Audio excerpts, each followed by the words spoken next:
Green Marketing Concepts: How to Cash In with Ecological Niche Marketing. Chapter 1: An Introduction to Green Marketing Concepts. Green Marketing Concepts is an opportunity for your business to do the right thing and be rewarded for it. Trends suggest that businesses that don't identify as ecologically friendly or local in the next decade will risk being labeled as low rent or hopelessly out of date.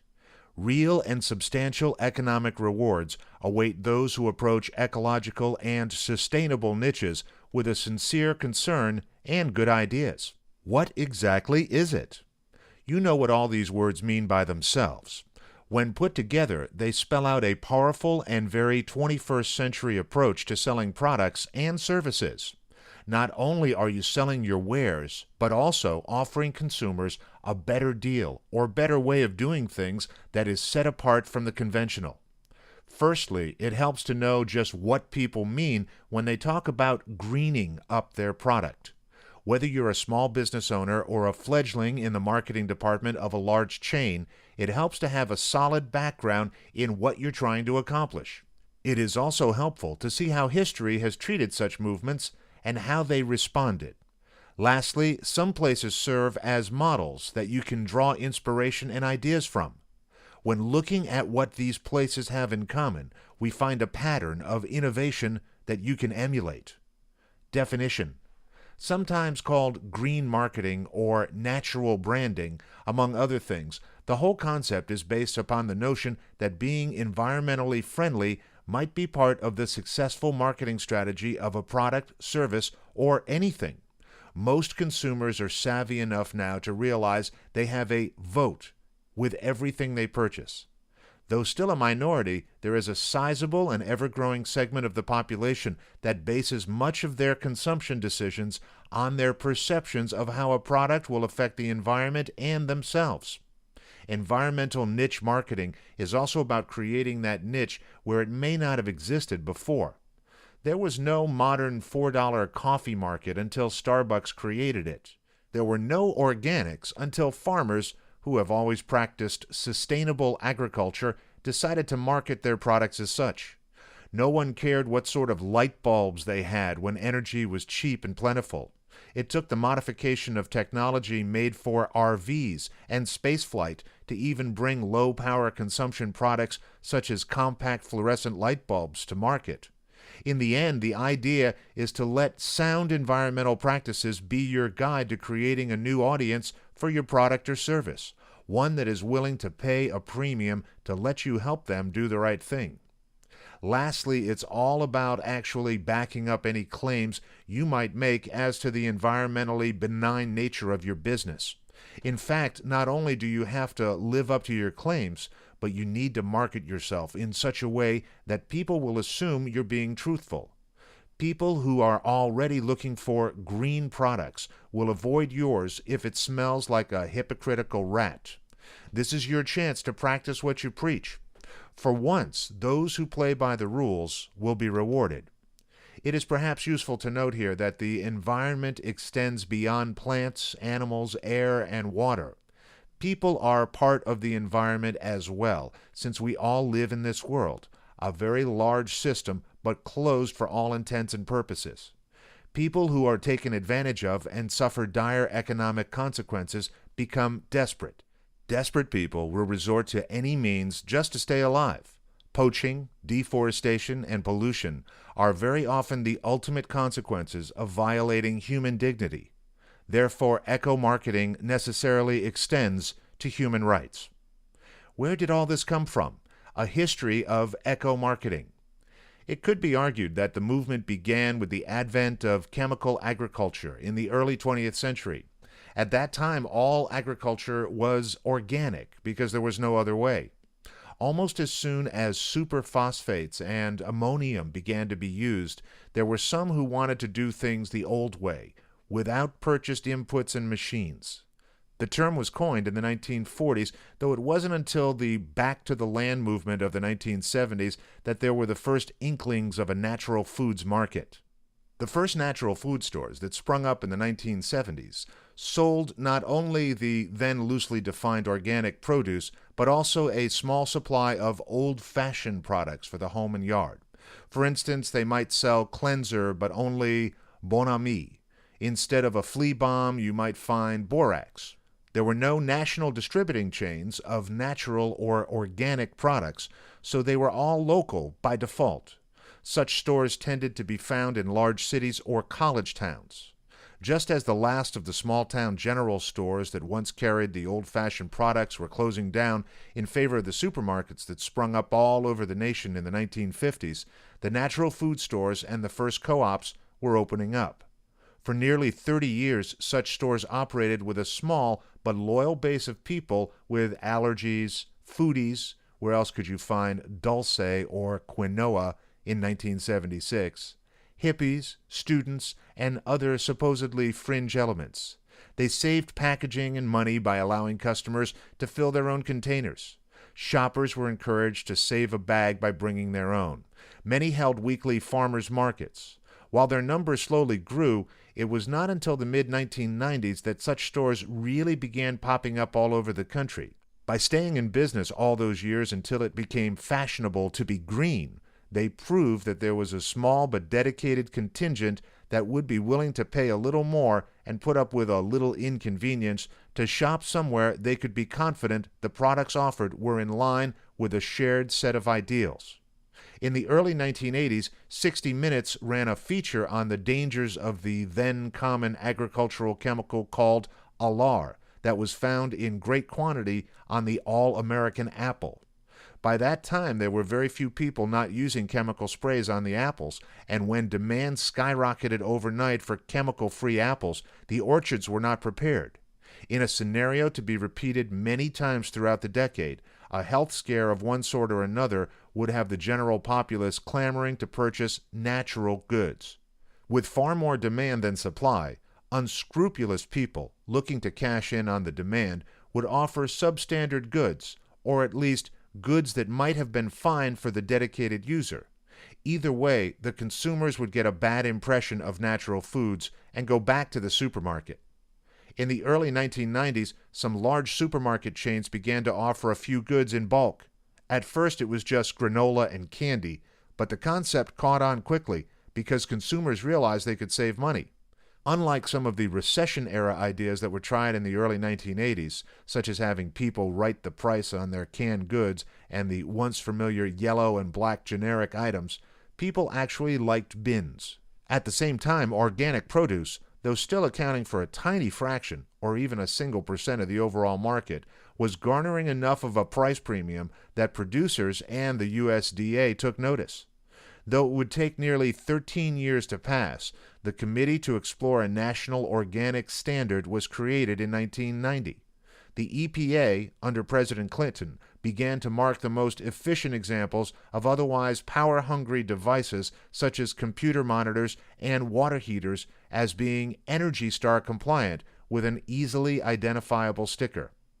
It was around this time in the late 1980s and early 90s that purveyors of other products began to realize there was a market for goods that utilized recycled materials, didn't use chemicals such as bleach or pesticides, didn't take advantage of exchange rates to take advantage of farmers in the tropics, used good old American ingenuity to create handy devices that allowed you to utilize a non-chemical approach to household tasks, cosmetics and personal care items, without fragrance and dyes, cruelty-free cosmetics not tested on animals, and any number of periodicals and books on the subject.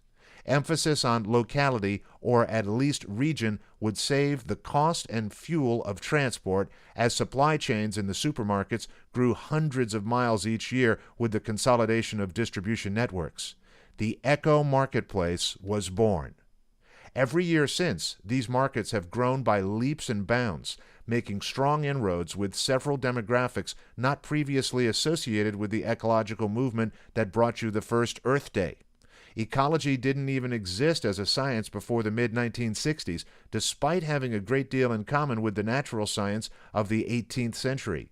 Scientists have now identified several thousand distinct and man-made chemicals that we come in contact with every day, and current research is just beginning to discover the impact of these chemicals when they accumulate in the body and interact.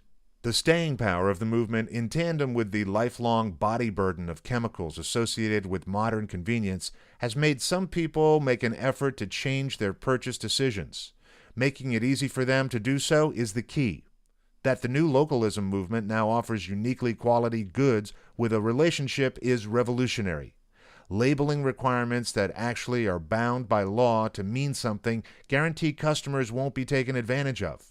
And while price premiums have fallen somewhat as some of the conventional players enter the wider green marketplace, people are still willing to pay more for what is perceived as a better product. Current state of the art. As we progress into the second decade of the 21st century, more products are being reformulated or repackaged as environmentally friendly. Even more than that, young people are starting their businesses with environment and localism in mind. Choosing to make things that are real, they use fresh ingredients from local farmers and create food and goods from scratch. They are able to differentiate themselves from others by serving unique dishes and creatively recycling objects into art. They use organic produce, not because of its impact on the watershed, but because they think it tastes better. They use recycled goods because they are available. Seasonal dishes are in. Cisco is out. Larger companies now realize that to capture new market segments today and tomorrow, they need to deliver a product that is superior in some ways to its conventional counterpart instead of relying on the good intentions of others. Suppliers realize they need to make it an easy choice for consumers. They are paying attention to movements in other countries, and not just the European Union, to boycott companies with unfair or unsafe business practices. A sizable portion of the population will go out of their way to avoid supporting companies that pollute their home countries, no matter where they are. Indeed, the trend in eco-marketing is to, in many instances, downplay the ecological aspect and accentuate the uniquely upscale nature of the product or service. Consumers still want to make a personal statement with their purchase decisions. The trend towards diversified product lines has reached a saturation point where instead, people want totally unique and handmade items instead of 18 kinds of taco. At least in the most developed world, what people crave is something real and authentic. Why select a milk chocolate bar from 100 foil-wrapped Cadbury's offerings when you can get a locally made 80% cocoa bar, wrapped in recycled wax paper and made with exotic distilled water flavorings and fair trade cocoa? Hotbeds of eco-marketing activity. You might be surprised where some of this activity is taking place. Certainly in the same towns that opened up those first natural food stores 35 years ago, but also in small towns across the countryside that suffered a steady exodus of farm families and local business.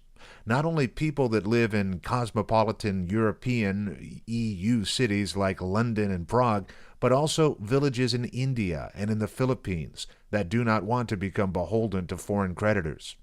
Anywhere people want to create a sense of place, it not only becomes necessary to protect that place from ecological destruction, but also to market what makes that place special to the locals and tourists.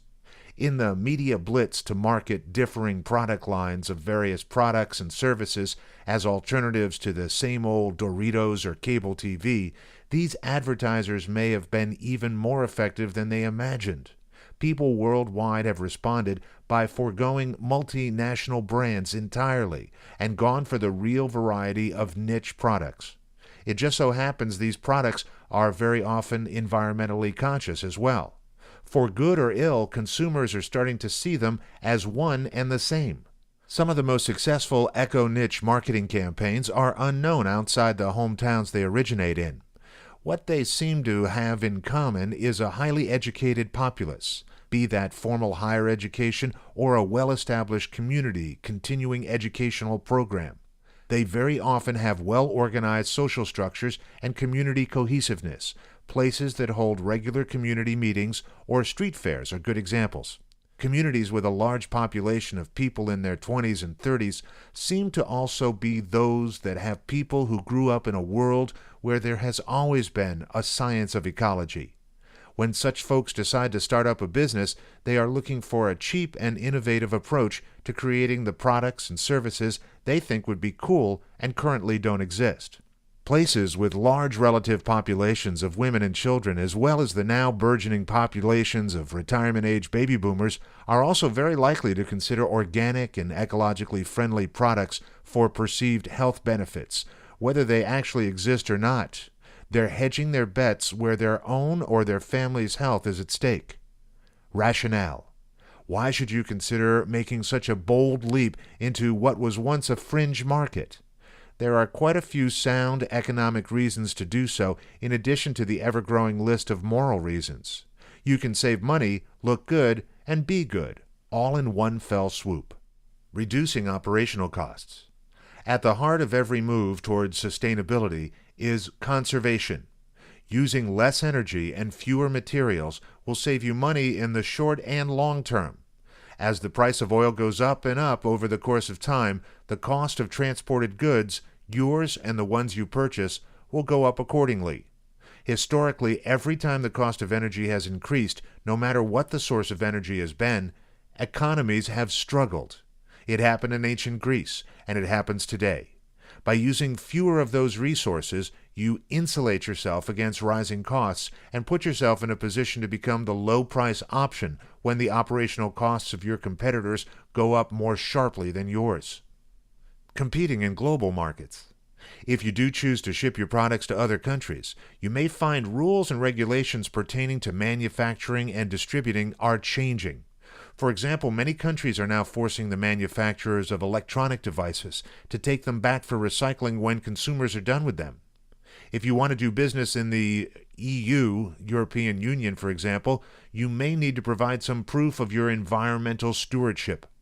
It is also useful to note that even if you live somewhere in the United States, that does not subscribe to the global nature of environmental health. Other places feel differently. Even within the United States, there are plenty of places that require different labeling for products that are deemed perfectly safe by other states. California is a good example. If you market anything with a cord that came from China, it almost certainly contains trace amounts of lead in the cord's insulation. When electrical current is drawn through it, the heat may cause microscopic lead particles to aerosolize. As a result, your product must contain a lead warning label on the cord to be sold in the state. Some states and cities are outlawing products that contain trans fats or even certain agricultural products such as foie gras or veal. Your business may also be at risk if you continue to do business with countries and companies that pollute or have poor human rights records. Successful boycotts of South African products during the apartheid era that came to a head in the 1980s are widely regarded as being part of the reason the government finally collapsed. Decrease liability. This is especially important for companies that provide services for or manufacture durable goods. Companies proven to value money above the health and well-being of their customers can be taken to court and sued under certain circumstances. Cigarette manufacturers are a good example. It has been shown in court that as a class, they blocked information regarding the deleterious effects of using their products. Whether people should have been able to figure out they were being lied to is not the point.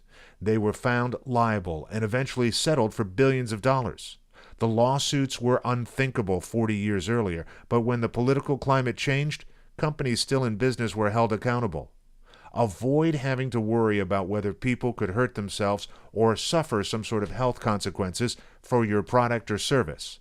Conduct your business on the up and up from the start, and that is one less potential headache you or your successors will have to deal with. Employee morale. People like working for companies they can believe in. Your salespeople will find it much easier to sell products that they can truthfully endorse without having to choose between their moral principles and a paycheck. The newspaper drives the Boy Scouts held in the 1970s and 80s were a good example of people getting excited to recycle. Your company's new green mission can be something to rally around and get excited about. Considering that over half the people in most recent polls consider environmental issues to be important to them, it stands to reason that many of those people would feel good to be part of a business that made it a priority to support causes they personally felt were important. Doing the right thing. At the end of the day, you need to feel good about your business too. Otherwise, why do it? If there were a way to make more money and be environmentally friendly without a huge amount of bother, most people would do it. By successfully marketing your product or service as environmentally friendly, or even making the changes in your operations public, you can achieve both. For most business owners, it is simply a matter of not having time to educate themselves on how to successfully leap into the green unknown. While there's more involved in changing the color of your label, it probably isn't nearly as hard as you might think to reinvent your corporate image and focus. Hopefully, this short book will help you in your goal to be a profitable and sustainable company. The vast potential of eco-niche marketing. Companies that have rallied against organics and ecologically friendly products in the past have been adopting them with increasing frequency in the last few years. You can be sure this would not have happened if there wasn't money to be made. While other segments of the market have been lagging, green products have been at least doubling their sales every year and making inroads into those very same supermarkets and big box retailers that wouldn't stock their products even 10 years ago. They say that once you've heard of a trend, it's over. But in this case, there's market share to capture and a vast potential for profit well into the future. Worldwide eco-marketing gains in recent years and future trends. The green consumer segment won't be going away anytime soon. Unlike short-lived trends that have come and gone throughout the 20th century, this one has been a very long time coming and might be thought of as the backlash against a postmodern ideal that has gone on far longer than it should have. In short, this is more fundamental than miniskirts or pet rocks. More than a fashion, this is very clearly tied to a reason that becomes more compelling every day. While the greatest gains in the green marketplace have thus far been made in more developed nations, any population that attains even lower middle-class affluence is likely to consider environment important enough to put their money where their mouth is. In less developed nations with significant portions of the populace living in poverty conditions, the allure of wanton spending and fine things remains strong. That such nations are those predicted to be the hardest hit by the impacts of the climate change is a tragic irony. As one of the very few nations that did not sign the Kyoto Protocol, the United States has, in some important ways, fallen behind much of the rest of the industrialized world. European Union nations that have seen the most obvious impacts of global climate change, such as Switzerland and Sweden, have been among the first to have a significant portion of the populace seeking ecologically friendly alternative products and services. By the same token, less developed nations that disproportionately suffer the effects of pollution and flooding as a consequence of deforestation may be the most likely to adopt laws that require companies doing business there to adhere to ecologically sound practices. For instance, while China currently is making it very easy for polluters to flaunt laws already on their books, international pressure that cut into their bottom line would certainly change that in a heartbeat. If your business relies upon components from a known polluter, even companies that have no interest in protecting their environments or citizens are interested in preserving their profits. Unless there is someone that could make the components for your product in a sustainable manner, you may find yourself in dire straits if a more reputable supplier cannot be found on short notice. On the other hand, those who have demonstrated a green record will be rewarded as forward thinkers in a future marketplace that rewards that sort of thing over stalwart traditionalism. While operating locally, current trends are towards a more subdued type of eco-marketing that emphasizes sustainability and localism over any one specific element of ecologically friendly operations. Instead of talking about how organic the produce is, you can discuss your relationships with local farmers. In essence, the human element is in. Your participation in the local scene is just as important as where you source your materials. For instance, if you hope to open a vegetarian cafe, you'll want to let everyone know that you intend to use only fresh, organic, and seasonal produce from local farmers. Since your likely customers are already a savvy bunch who are likely to be up on such issues, you won't have to worry about explaining to them why this is a good idea. You may want to go out of your way to promote the farms, perhaps by putting up an art show of agriculturally inspired works by another local artist. It might be just as simple as gearing your menu toward regional cuisine. Serving seasonal items will certainly keep your costs down. However, if you're opening up a pizza parlor that specializes in staying open late, even if you're using the same produce as the vegetarian cafe above, you might be wise to make that a secondary issue in your marketing. You certainly don't want to be off-putting to the pepperoni lovers. Should someone ask, you can talk about your commitment to sustainability in all the facets of your organization, instead of just your food suppliers. And if someone does ask pointed questions about your food suppliers, you have nothing to hide.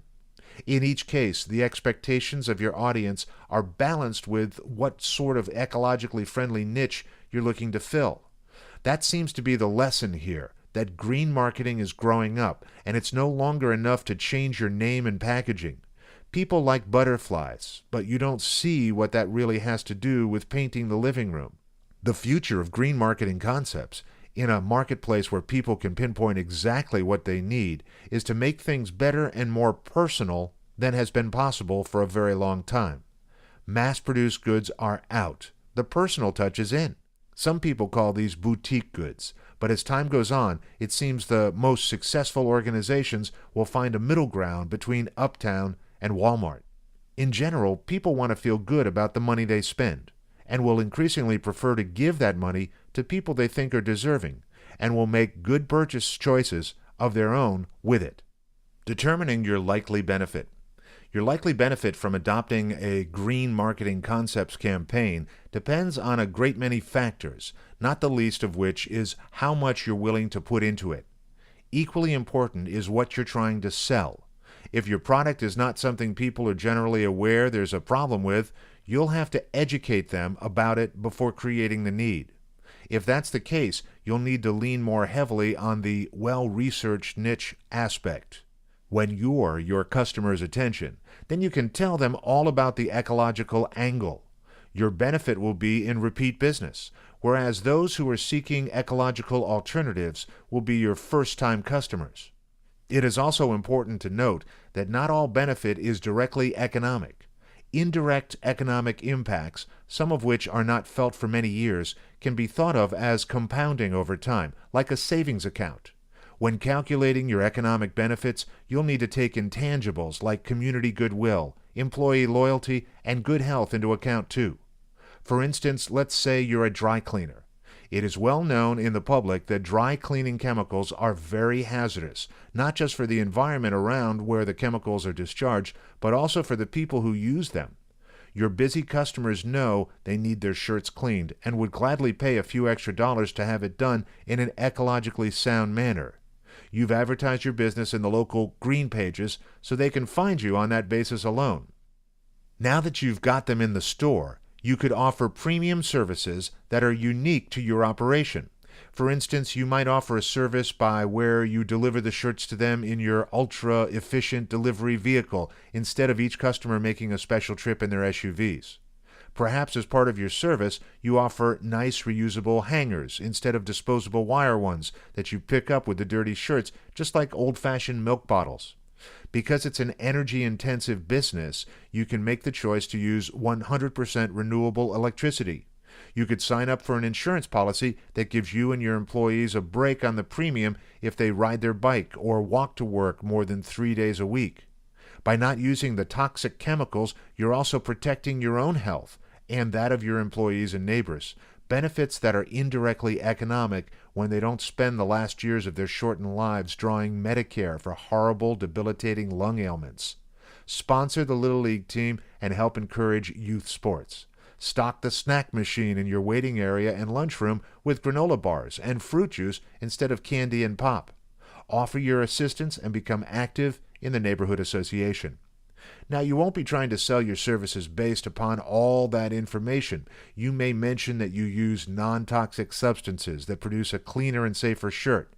You will certainly want to make sure everyone knows about your premium service. The rest is all word of mouth. They will see your hybrid or biodiesel delivery truck. Your employees will tell their friends about what a great place they work at. Without placing a single ad, your business grows when people who live nearby say, "I hear good things about that place." Anything that promotes local cohesion, energy, or resource conservation and health saves money today and tomorrow. By offering a superior product or service that is convenient and has a good feeling attached to it, you're helping others help you do the right thing. Once these customers that keep coming back for years become your friends and associates, you can tell them why you do these things, and maybe they'll be so impressed they'll implement the changes in their own businesses, and the cycle starts all over again. That is the power of localism and distributed networking. You are not trying to convince everyone all at once. Just show people how easy it is, and they'll want to know more. So what is the overall benefit of such a scenario? As you can see, it's somewhat subjective. It relies upon a commitment from you and your employees, but once the ball is rolling, things become easy. Many of the things you do to make yourself known in your community require a commitment of time rather than money. How much is your time worth? Is it worth more or less if you're doing something enjoyable, like helping serve hot dogs at the local adult kickball game? It might be useful to talk to other people in your industry, especially if they are currently pursuing marketing along these lines. They may be able to help give you an idea of what does, and perhaps more importantly, doesn't have a high return on investment. If you're a pioneer, better yet, but you need to be prepared to take your changes one thing at a time to evaluate what is most effective in your particular sphere. How long is long enough to establish your ecological track record? Again, it depends not only on what type of product or service you're hoping to market, but also how you plan on going about that. The pressure to demonstrate an ecological commitment differs for a yarn shop and a manufacturer of washing machines. As a general rule of thumb, the longer your product is likely to stick around, the longer your environmental commitment will have to extend for you to be taken seriously. By the same token, the longer you've been in business without a commitment to ecologically friendly operations, the longer you'll have to do penance in the eyes of your customers. The greater the perceived ecological sin, the longer you'll have to keep up your new commitment before people will seem to respond in a positive manner. This can last for as long as a few years in the case of very large businesses, such as public utilities that may have a certain amount of public scorn to deal with just because they're the only game in town. This seems to hold true unless a new generation has just taken the business over. Then all is forgiven as long as you make the generational nature of the transaction known. Otherwise, if your company is a startup, your slate is clean. In that case, you simply need to make sure you don't exhibit any contradictions in your packaging. For instance, if your product is billed as saving paper or plastic somehow, distributing it in blister packs seems a bit incongruous. By the same token, a service that claims to help customers save fossil fuels probably shouldn't show up driving a Hummer. Small inconsistencies are forgiven, but large or obvious ones are hypocritical and easily spotted by a discerning public. The principles you must live by. Reasonable or not, portraying yourself as an ecologically friendly purveyor of niche-marketed goods or services carries with it the connotation that you do business with an uncommon integrity. In reality, the same values that pervade any other sort of business are found in roughly the same proportions in so-called green or natural businesses. Despite all evidence to the contrary, when the public finds out such a business is slightly less than truthful or even playing fast and loose with the facts, the backlash will be disproportionately harsh. Perhaps it's a consequence of the disappointment people feel. No one likes being a dupe. Or even more likely, it's the way the conventional competition jumps on the pile when the slightest whiff of scandal is detected. It may not seem fair, but that's the way it is. Protect yourself by choosing to operate with the highest level of integrity from the get-go. If you make it your mission to never disappoint your customers and clients, the odds are pretty good you can spend far less time performing damage control than your competition, freeing up more time to make money. If you're going to go green, do it right. Liars will be detected. Be honest, no matter what. From all the long years of being a fringe movement without widespread support, if there's one thing the dedicated green segment of the market has in spades, it's an investigative network. Sneak a little horse hoof in your supposedly vegan marshmallows, and you can be sure it will be found out. If not now, later, and the smackdown is going to be hard. Most co-ops, for instance, won't carry foods they can't verify the integrity of. Not known for having a very good sense of humor, these folks do not take kindly to companies that make nutritional yeast on one side of the factory and make animal testing restraints on the other. While an extreme example, don't think that having the companies under different names will keep you from being found out. Your attempts at subterfuge or dancing around the issue will just make it worse. It is imperative that you approach all your dealings with the utmost in honesty. Even bending the truth a little bit is verboten. Even if the news isn't very good, people can forgive a company that's trying and is willing to admit it. People actually really like to forgive as long as you approach it with the proper humility. Just ask anyone in public relations. Today's disaster might make page 6, while yesterday's cover-up will land you above the fold. Misleading campaigns lead to disappointment. Your product or service is already great. Why embellish? Making exaggerated claims as to the effectiveness or quality of your product is tantamount to lying about it. This is a surefire way to ensure that you don't have repeat sales, and in the end, that is the goal of green marketing concepts, establishing a mutually beneficial relationship where both parties trust each other to be working toward the same goals and ideals.